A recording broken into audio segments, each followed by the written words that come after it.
He didn't just mock her. He didn't just insult her.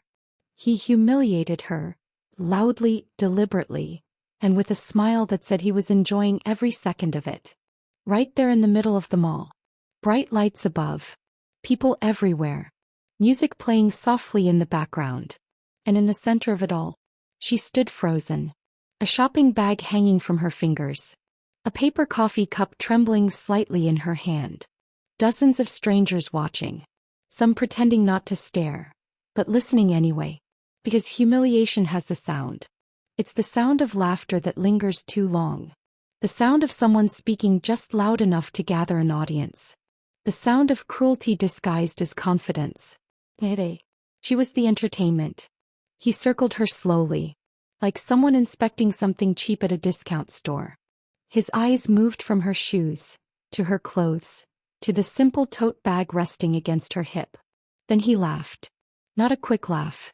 Not a polite laugh. A slow, dragging, theatrical laugh meant to be heard. "Wow," he said loudly, turning halfway toward the growing crowd. "You really didn't upgrade your life at all, did you?" A few people nearby glanced over. Then more. Then even more. Attention spreads quickly when someone smells drama. And he knew exactly what he was doing. He always did. She didn't answer him. Not because she didn't have words. But because some voices from the past still carry echoes. Even years later. And his voice was one she had worked very hard to forget. He stepped closer. Too close. Close enough that she could smell his expensive cologne. Sharp, overpowering, aggressive. Just like him. "You know what's amazing?" he continued, raising his voice another level. "You always said you'd prove me wrong one day." He paused, looked her up and down again, slowly, deliberately. "I guess that day never came." A few people chuckled nervously. Someone whispered. Phones started appearing, half hidden, recording quietly. Because public embarrassment is a spectacle. And human beings love spectacle. She swallowed gently. Still calm. Still silent. Still refusing to give him the reaction he wanted. That only made him push harder. People like him always do. He reached toward her shopping bag and lifted it slightly without permission. Lightweight. Plain. Nothing flashy. Nothing designer. He held it up between two fingers like evidence in a courtroom. "This is what success looks like to you." He turned slightly so others could see. "Candles. A notebook. Home discount store stuff." He laughed again, louder this time. 3 years. And this is the level you stayed at?" His girlfriend, perfectly dressed, polished, elegant, crossed her arms and smiled with quiet amusement. Not cruel. Just entertained. As if watching a performance. The woman being humiliated finally spoke. Her voice was soft. Steady. Controlled. "I'm happy with my life." Simple words. No anger. No defensiveness. Just truth. But he reacted like she had told a joke.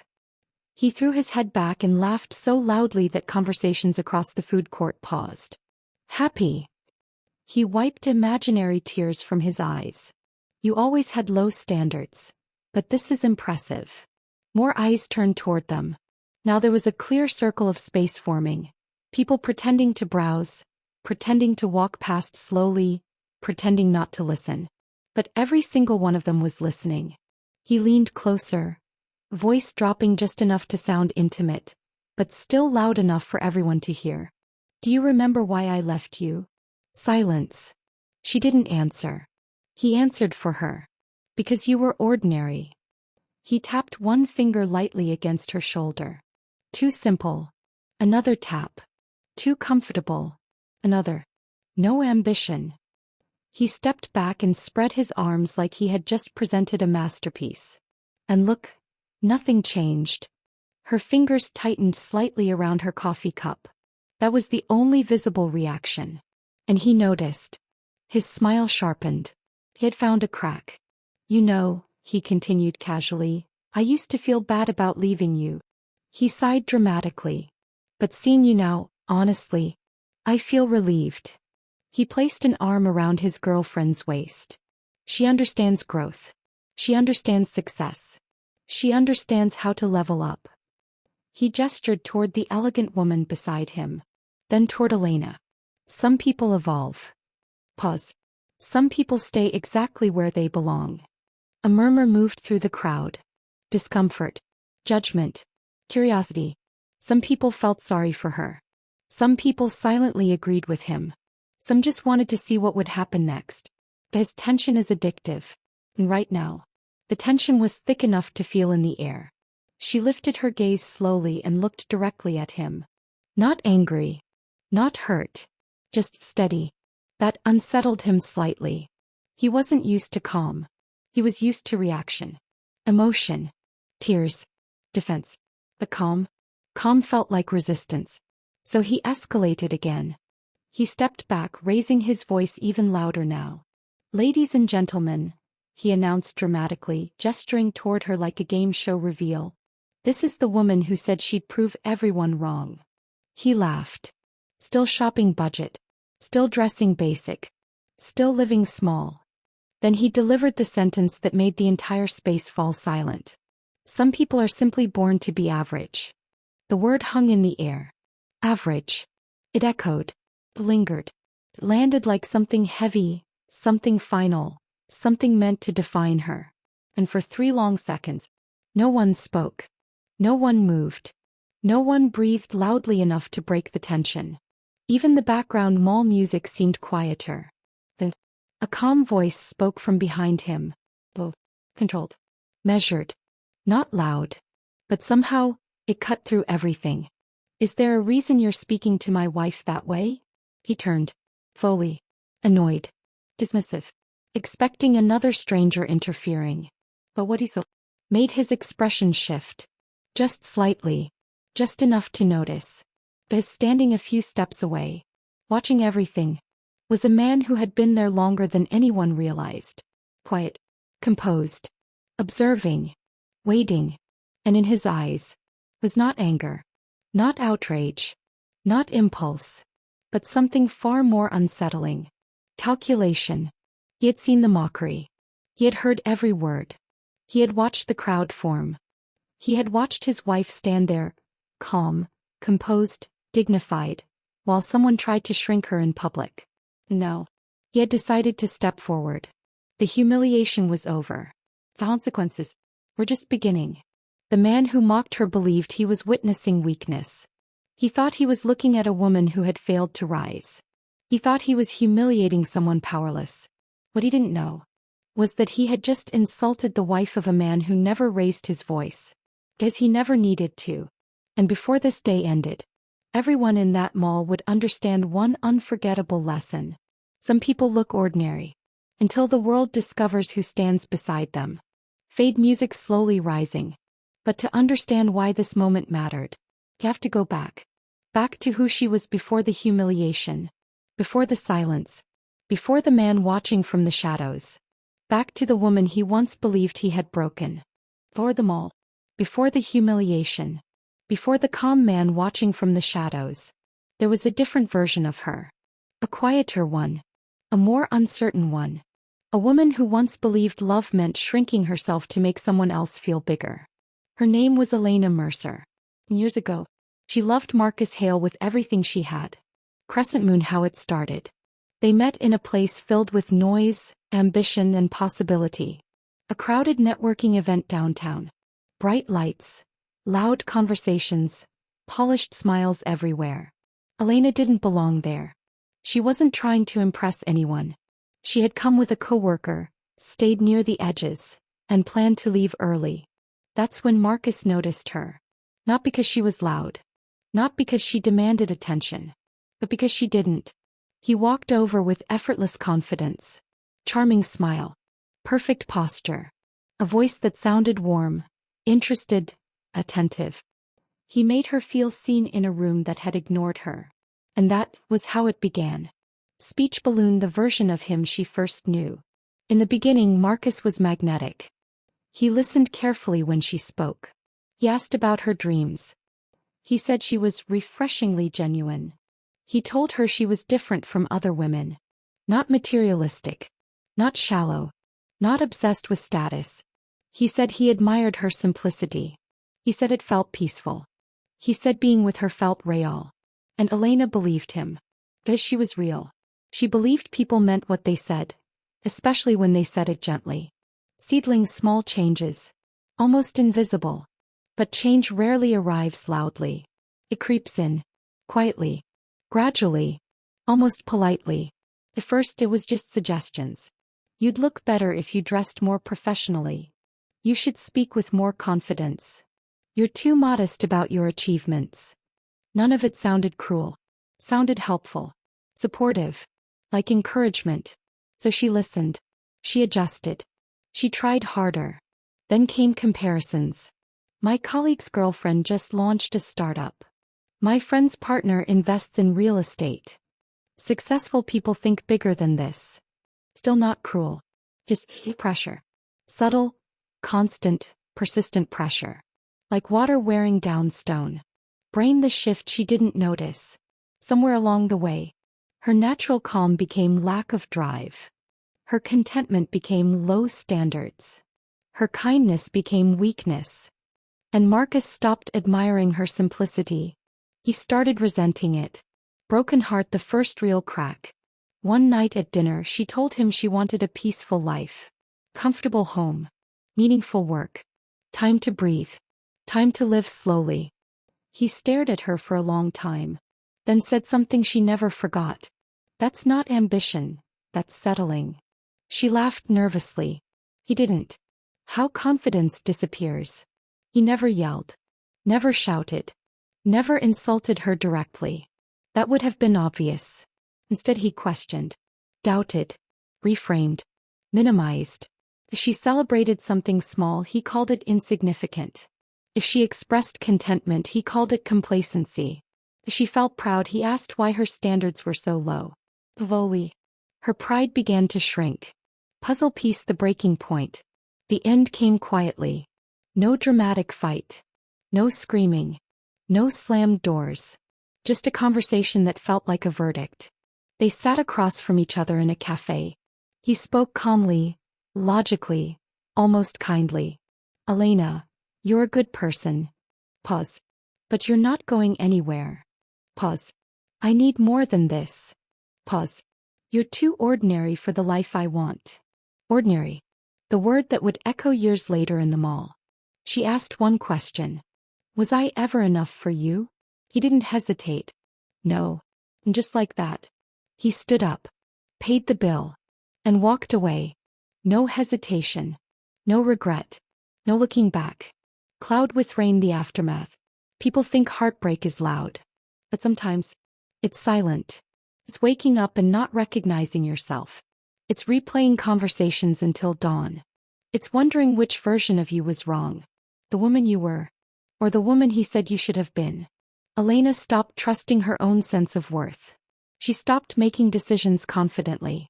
She stopped believing she deserved big things, or small joys, or even peace, because someone she loved had convinced her. She was fundamentally insufficient. Sunrise, the moment everything changed. The turning point came on an ordinary morning. No dramatic revelation. No inspirational speech. Just exhaustion. She was tired of questioning her value. Tired of replaying his voice in her head. Tired of measuring herself against standards that never felt like her own. So she made one decision. Small, quiet, but powerful. She chose to rebuild her life based on what felt peaceful. Not impressive. Of rebuilding. Slow and real. She moved into a smaller apartment. Decorated it simply. Filled it with things that made her feel calm. She focused on stable work. Steady routines. Healthy habits. She learned something Marcus never understood. Growth doesn't have to be loud to be real. Healing doesn't have to be dramatic to be powerful. Peace is not the absence of ambition. Peace is choosing what actually matters. Slowly, she became whole again. Not louder. Not flashier. Just stronger in a way that didn't need approval. New moon, what she didn't expect. She never planned revenge. Never imagined seeing Marcus again. Never rehearsed what she would say. But in her mind, that chapter was closed. Finished. Irrelevant. Until today. Until the mall. Until the laughter. Until the word ordinary returned. louder than ever. Marcus believed he had predicted her future. He thought he understood her limits. He thought he knew exactly how her story would end.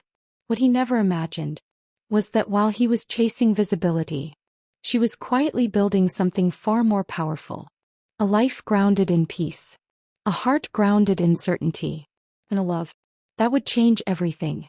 Because the man who stepped forward in that mall, the man who called her his wife, was not part of her past. He was part of the life she built after learning her worth. And their story is even more unexpected. To understand what Marcus truly walked into that day, you have to understand the man who had been watching silently, long before anyone noticed him. The man who never competed for attention, because he owned everything attention depended on. Power doesn't always announce itself. Sometimes it observes. Sometimes it waits. Sometimes it stands quietly in the background, saying nothing, needing nothing, revealing nothing. And yet, everything moves because of it. That was the kind of man Adrian Cole had always been. A man most people never noticed. If you passed him on the street, you wouldn't look twice. He didn't wear flashy watches. He didn't travel with bodyguards. He didn't speak loudly in restaurants or demand attention in meetings. He preferred neutral colors, minimal conversation, precise words. He walked like someone who never rushed, because time adjusted around him. To strangers, he looked composed. To business rivals, he was untouchable. To the world's financial networks, he was a force that shaped markets without appearing in headlines. How he built his empire. Adrian didn't inherit wealth. He built it. Slowly. Strategically. Patiently. While others chased rapid expansion, he studied systems. While others chased recognition, he built leverage. While others made noise, he built control. He invested in infrastructure people overlooked. Property networks. Supply chains. Logistics. Data systems. The invisible foundations that make visible success possible. He didn't own the spotlight. He owned the stage the spotlight stood on. But power never interested him personally. Money to Adrian was a tool. Influence a mechanism. Control a responsibility. None of it gave him emotional fulfillment. None of it made him feel connected. His life was efficient, orderly, stable, and completely quiet. Too quiet. The day everything shifted. He first noticed Elena on a rainy afternoon. Not at a gala. Not at an elite event. Not in any environment designed for importance. He saw her in a small neighborhood cafe. She sat alone by the window. No laptop. No phone in her hand. Just a warm drink and a notebook. Writing slowly, pausing often, watching the rain like it mattered. Most people filled silence with distraction. He didn't. She seemed comfortable inside stillness. That caught his attention. He didn't approach her. Adrian never approached anything impulsively. He observed. Patterns interested him more than moments. So he returned to that cafe the next day. And the next. And the next. Not to meet her. Just to understand what made her different. She always sat near the window. Always calm. Always present. Sometimes reading. Sometimes writing. Sometimes simply thinking. She wasn't performing productivity. She wasn't projecting image. She existed without trying to be perceived. And that fascinated him. The first conversation. It happened accidentally. Or at least it appeared that way. One afternoon, her notebook slipped from the table when she stood to leave. He picked it up before it touched the floor. Their eyes met. She smiled. Small, polite, unguarded. Thank you. Her voice was gentle. No calculation. No curiosity about who he was. No subtle social evaluation. Just gratitude. He handed the notebook back. And for the first time in years, he didn't know what to say. So he said something simple. You come here often. She laughed softly. That sounds like the start of a very predictable conversation. He almost smiled. What drew him to her? Their conversations grew slowly. Carefully. Naturally. She never asked about his work in detail. Never asked about money. Never asked about influence. She asked what he enjoyed reading. What places felt peaceful to him. What silence meant to him. No one had ever asked him questions like that before. People usually asked what he owned. She asked what he felt. Why he fell in love. Elena never tried to impress him. Never tried to match his intellect. Never tried to elevate herself socially. She simply existed honestly. And in her presence, he experienced something unfamiliar. Rest. Not physical rest. Mental rest. Emotional quiet. A sense that he did not need to manage perception. Did not need to anticipate motives. Did not need to remain guarded. She made stillness feel alive.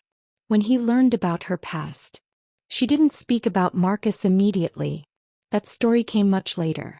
Slowly. Carefully. With long pauses between sentences. She never insulted her ex. Never blamed him dramatically. She simply described how small she had felt. How she had questioned her worth. How she had rebuilt quietly. Adrian listened without interruption. But something inside him shifted. Not anger. Not rage. Something colder. A recognition that someone had tried to diminish something rare. And he does not tolerate the destruction of rare things. The way he proposed. No grand spectacle. No public display. No dramatic speech. Just one evening, on her apartment balcony, watching the sky change color. He handed her a small velvet box. No kneeling. No performance. Just honesty. I want a life that feels like the moments I spend with you. She stared at him quietly. Processing. Then asked softly. You're certain? His answer was immediate. Yes. That was enough for her. Their marriage. He never tried to change her lifestyle. Never pressured her to appear wealthier. Never replaced her preferences with luxury she didn't want. He simply expanded her security. Expanded her safety. Expanded her freedom.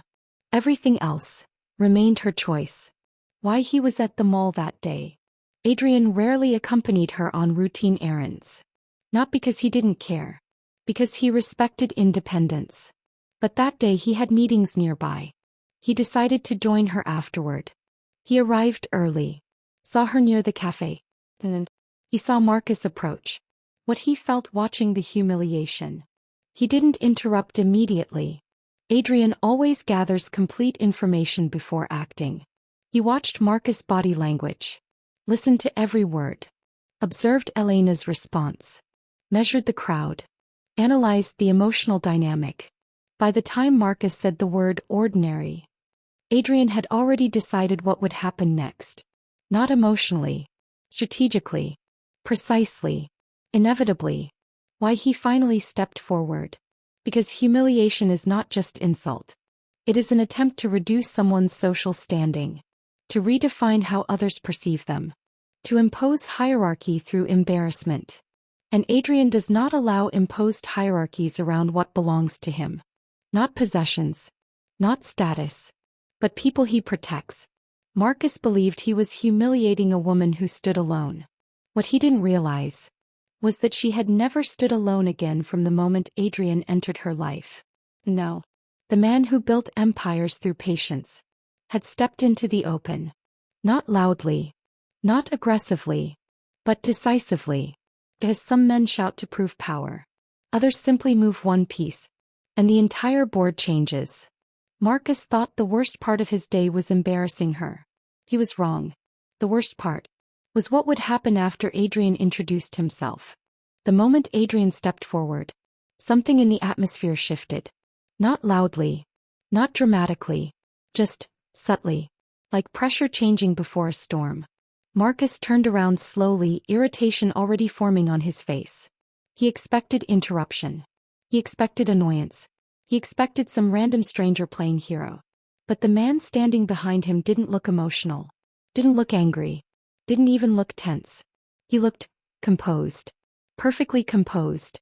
And that unsettled Marcus immediately. Adrian's gaze moved past Marcus first. Straight to Elena. His voice softened. Are you all right? Just 4 words. Quiet. Proactive. Personal. Elena nodded gently. Her shoulders relaxed almost instantly. A reaction so natural it revealed something important to everyone watching. She trusted him completely. Without hesitation. Without explanation. Only then did Adrian shift his attention to Marcus. And when he did, the warmth vanished. His expression didn't become aggressive. It became neutral. Coldly neutral. The kind of expression people use when evaluating numbers, contracts, risks. Marcus crossed his arms. And you are? Adrian answered simply.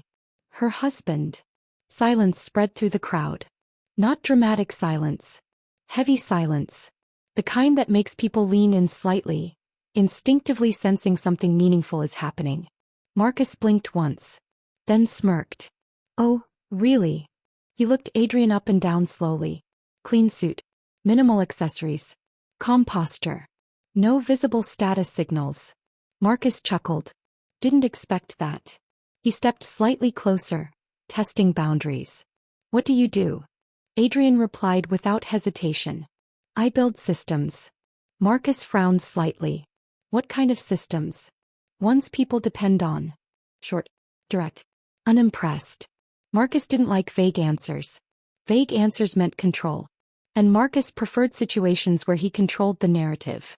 He laughed dismissively. Well, your wife and I were just catching up. Elena remained silent. Marcus gestured toward her shopping bags, talking about how some people never really advance in life. A few people shifted uncomfortably. Adrian didn't react. Not visibly. He simply observed Marcus the way a surgeon studies a patient before deciding where to cut. Then he asked one question. Why are you speaking to her with disrespect? His tone didn't rise. But the word disrespect landed sharply. Marcus shrugged. Just honesty.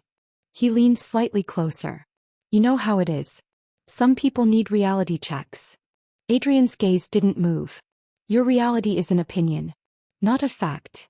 Marcus' jaw tightened slightly. He wasn't used to being corrected without emotional engagement. He tried again, louder. She lacks ambition. Pause. She always has. Pause. And clearly, she still does. He spread his arms as if presenting evidence. Look at her. Adrian finally glanced briefly at Elena. Then back at Marcus. She looks peaceful. The response was so calm, so simple, that Marcus didn't know how to counter it. He laughed sharply. Peaceful? That's what people say when they settle. Adrian tilted his head slightly. Or when they are fulfilled. The crowd murmured. The balance of the conversation had shifted, but Marcus wasn't ready to accept it. He smirked again, louder, more performative. Let me guess. You don't mind that she's average? That word again. Average. Marcus was certain it would land like a weapon. But Adrian didn't react emotionally. Instead he asked quietly, what do you consider exceptional? Marcus straightened immediately. Comfortable ground. Success. Expansion.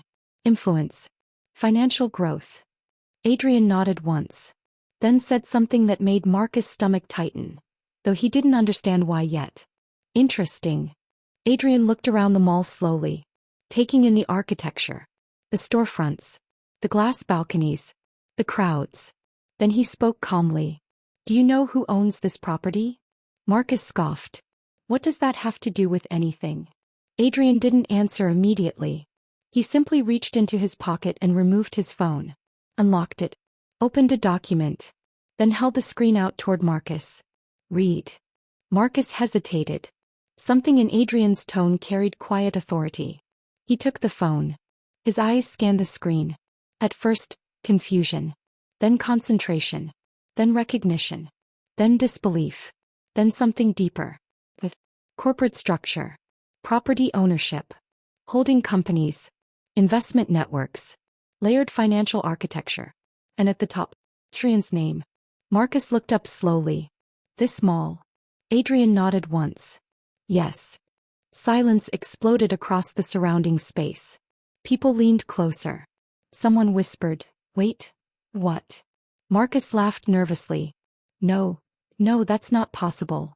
Adrian's voice remained steady. The retail chain funding your expansion project. Marcus froze. Adrian continued. The one you announced last quarter. Marcus' grip tightened on the phone. Adrian finished the sentence calmly. My firm controls the parent investment group. Vanessa's hand flew to her mouth. The color drained from Marcus' face. His confidence, the loud, dominant energy he had carried just minutes earlier, began dissolving in real time. He tried to recover, tried to regain footing, tried to reassert control. That doesn't mean. Adrian stepped slightly closer. Not threatening, just present. And presence is power when it cannot be ignored. You publicly humiliated my wife. Calm, measured, undeniable. Marcus swallowed. Adrian continued. You attempted to reduce her social standing in a shared public environment. Still calm, still analytical. You attempted to establish superiority through ridicule. Pause. Then the sentence that changed everything. That is a strategic mistake. Marcus' voice came out smaller now. Are you threatening me? Adrian shook his head gently. No. Pause. I am informing you. The crowd was completely silent. Phones held still. No whispers now. Just attention. Pure attention. Adrian reached out and gently took his phone back. Slipped it into his pocket. Then spoke one final time, quietly enough that only Marcus and Elena could clearly hear, but firm enough that the weight carried outward. Success is not volume. Pause. Power is not humiliation. Pause. And respect. A long pause. Is not optional when you are speaking to my wife. Marcus' shoulders lowered. His posture shrank. For the first time he looked uncertain. For the first time he looked small. Adrian placed a gentle hand at the small of Elena's back. Proactive. Grounding. Not possessive. Simply present. Let's go. They turned. Walked calmly through the parted crowd. No rush. No dramatic exit. Just quiet certainty. Behind them, Marcus stood frozen in the center of the space where he had tried to dominate minutes earlier. Now that same space felt like exposure. Like judgment. Like realization. Vanessa spoke in a whisper. Marcus, what did you do? He didn't answer. Because he finally understood something terrifying. He hadn't just insulted a woman. He had challenged a man who didn't need to fight. Because he controlled outcomes. Narrator deep, slow, powerful. The humiliation Marcus planned lasted minutes. Consequences would last much longer. Because men like Adrian never react emotionally. They respond structurally, systematically, permanently. And by the time Marcus walked into his office 3 days later, his world would already be changing. Quietly. Irreversibly. Fade tension music rising. Narrator. Marcus believed the confrontation was over. He believed the moment had passed. Marcus Hale believed the worst part of his day had already happened. He believed the humiliation ended when Elena walked away. He believed the tension dissolved when the crowd dispersed. He believed life would simply continue. Normal. Unchanged. Stable. But power like Adrian's doesn't react in moments. It moves in systems. And systems do not forget. Crescent moon the first night, dismissal. Marcus tried to laugh it off. That evening he sat in an upscale restaurant with Vanessa, swirling his drink, forcing confidence back into his posture. It was intimidation, he said casually. Rich guy showing off. Vanessa didn't respond immediately. She had seen the corporate document on Adrian's phone. She had seen Marcus' face when he realized the truth. She had heard the shift in his voice. People sense real authority when they encounter it. Even if they don't understand it. Marcus kept talking. He can't just do anything. That's not how business works. But he wasn't convincing her. And he wasn't convincing himself. That night, he checked his email more times than usual. Nothing urgent. Nothing alarming. Just routine communication. And yet, something felt wrong. Like pressure building somewhere he couldn't see. Sun the first signal. The next morning Marcus arrived at his office early. Coffee in hand. Schedule planned. Confidence partially restored. Then his assistant knocked. Her voice was hesitant. There's been a request. Marcus barely looked up.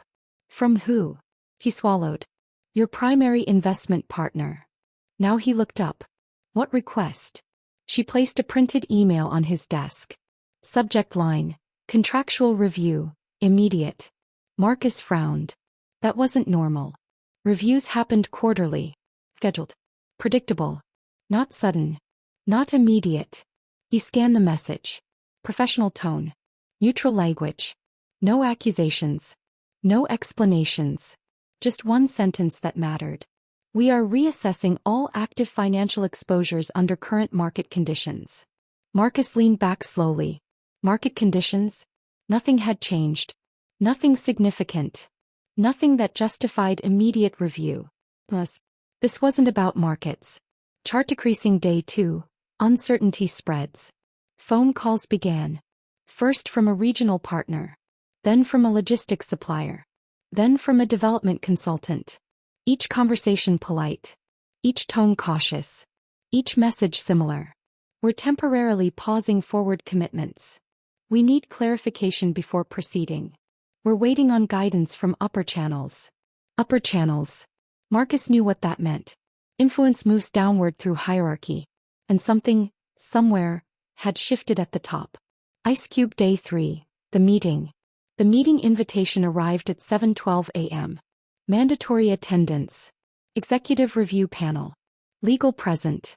Financial compliance present. Investment oversight present. Marcus stared at the email for a long time before replying. He didn't want to feel nervous. But something deep inside him recognized structure. And structure meant process. And process meant decisions already forming. Office building, the glass conference room. The room was quiet when he entered. Large windows. Minimal decor. Polished table. For executives seated across from him. Legal counsel beside them. Documents arranged neatly. Too neatly. Preparation had already happened. This wasn't a discussion. It was a conclusion waiting to be explained. The senior executive spoke first. Calm. Professional. Neutral. Mr. Hale, thank you for coming. Marcus nodded stiffly. What's this about? A folder slid across the table. He opened it. Financial exposure summary. Risk projections. Strategic alignment review. Standard corporate language. But one sentence stood out clearly. Partnership no longer aligns with long-term structural priorities. Marcus looked up sharply. That doesn't make sense. No one argued. No one explained. Because explanation wasn't required. Only implementation. Scissors the cut. Termination clause activated. Funding withdrawn. Expansion projects suspended indefinitely. Brand collaboration contracts paused pending review. Credit extension reevaluated. Future partnership not recommended. All legal. All compliant. All documented. All final. Marcus' voice cracked slightly. This is sudden. The executive replied calmly. Structural decisions often are. Chart decreasing what collapse actually looks like. Business collapse is rarely dramatic. No explosions. No shouting. No public announcements. Just gradual disappearance of support. Opportunities evaporating. Calls not returned. Meetings postponed indefinitely. Confidence from others dissolving. Within 1 week, 2 partners withdrew. 1 supplier demanded revised terms. A media feature was quietly cancelled. An expansion location lease was denied. Not aggressively. Just quietly. Like doors closing one by one in a hallway growing darker. Broken heart Vanessa's realization. Vanessa watched everything unfold. At first she offered reassurance. Then questions. Then silence. Finally one evening she spoke carefully. Is this because of her husband? Marcus didn't answer. Because he knew. Not emotionally. Not dramatically. Structurally. Yes. Brain the moment true fear arrives. Marcus sat alone in his office late one night. Financial projections open. Numbers declining. Options narrowing. Reputation weakening. And then the realization came. Not sudden. Not loud. But crushing. Adrian never threatened him. Never shouted. Never warned him publicly. He simply adjusted the system. And the system adjusted Marcus. Understanding power too late. Marcus remembered Elena standing calmly in the mall. Peaceful. Grounded. Taken. He remembered mocking that calm. Calling it weakness. Calling it lack of ambition. Calling it ordinary. Now he understood something devastating. Peace is not the absence of power. Sometimes, peace is what power looks like when it has nothing to prove. Sunrise meanwhile. Across the city. Elena stood on her balcony at sunset. Soft wind moving through the air. Warm light across the horizon. Adrian beside her. Quiet. Present. Steady. She leaned gently against him. Did you do something? He didn't answer immediately, then said simply, I corrected a structural imbalance. He understood. And she didn't ask more. Because revenge had never been her goal. Peace was. And peace remained untouched. Marcus believed success meant rising higher than others. Adrian understood success means controlling the ground everyone stands on. Marcus used humiliation to create dominance. Adrian used structure to create consequences. Marcus wanted to be seen as powerful. Adrian simply was.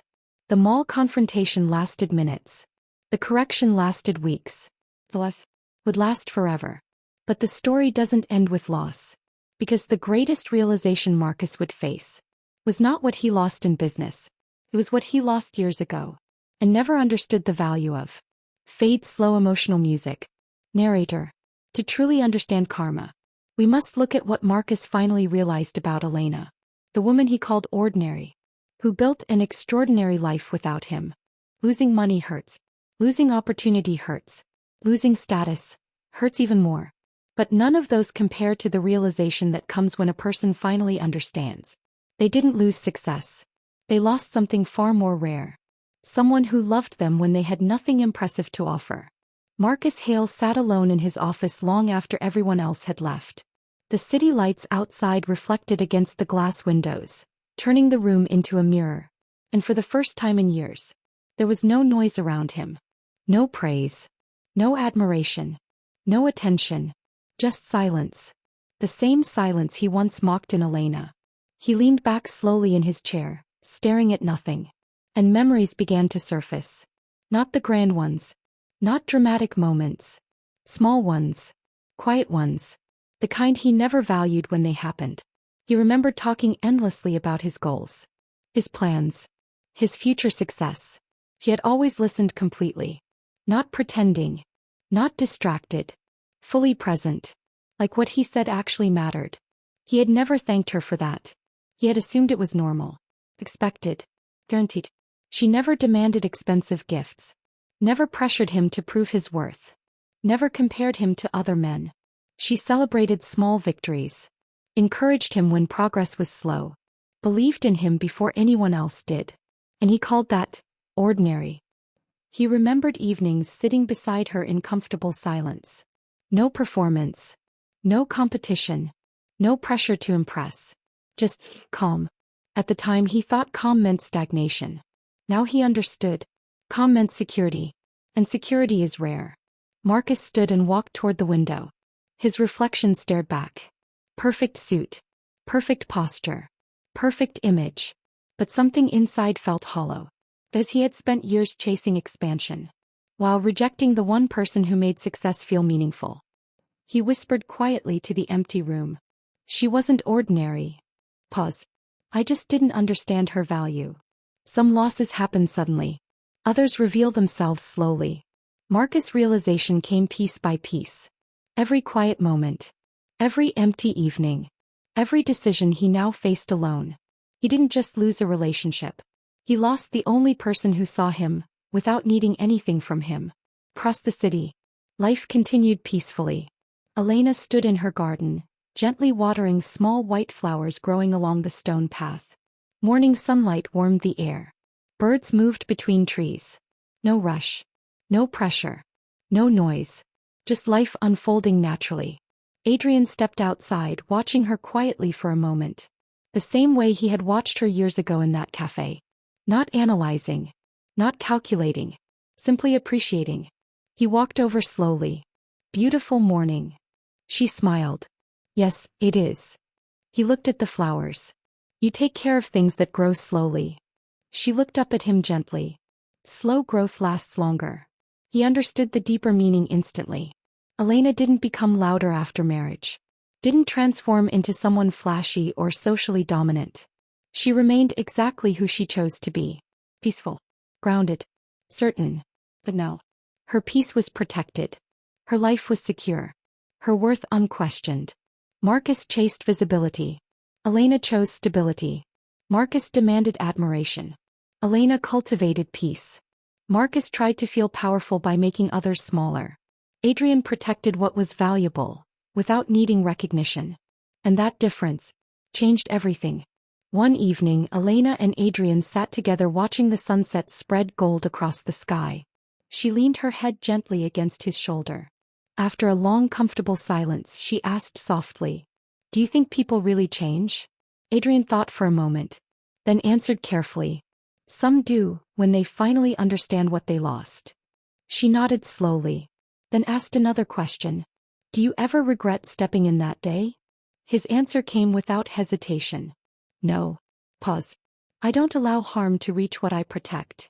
Narrator: deep, slow, emotionally resonant. Marcus Hale believed success meant becoming bigger than everyone else. But he never understood. Real success is recognizing what is already valuable before it disappears. He mocked her peace. He humiliated her simplicity. He dismissed her quiet strength. And in doing so, he pushed away the one person who would have stood beside him through everything. Elena didn't win because she married a powerful man. She won because she rebuilt herself after being told she wasn't enough. She chose peace over validation, healing over revenge, growth over proving anything to anyone. Adrian did not rescue her. He recognized her. He saw the strength she had already built. And he simply ensured no one ever tried to diminish it again. Dove final message. Some people look ordinary because they don't need attention to feel valuable. Some people look quiet because their strength is internal. Some people look peaceful because they fought battles no one ever saw. And sometimes, the person you call average today will build a life so complete, so secure, so deeply fulfilled, that your opinion will never matter again. Marcus learned that lesson too late. Elena lived it every day. Respect what is calm, value what is kind, and never mistake quiet strength for weakness.